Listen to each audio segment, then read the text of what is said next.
Patulong, bumbero please, bumbero. Kani-kaniyang karipas ng takbo at salba ng gamit ang mga residente ng Zone 3 Barangay Fort Bonifacio, Taguig.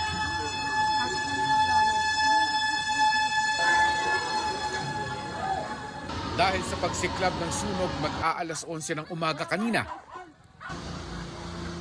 ang ilang residente nagbayanihan na para apulahin ang apoy habang wala pa ang mga bombero.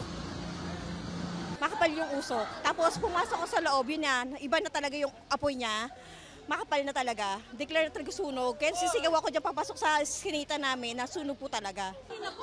Mabilis na kumalat ang apoy na iniakyat sa ikatlong alarma. Wala po. Kahit damit po, wala nakuha.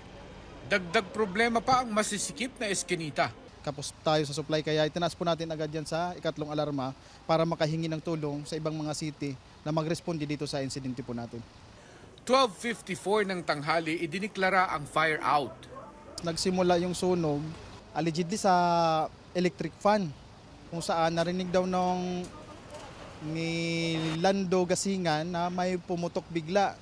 Tapos maya-maya nakita na daw niya po na may apoy na at saka noon na nagsisigaw na sila na may sunog na pong nangyayari doon sa bahay nila.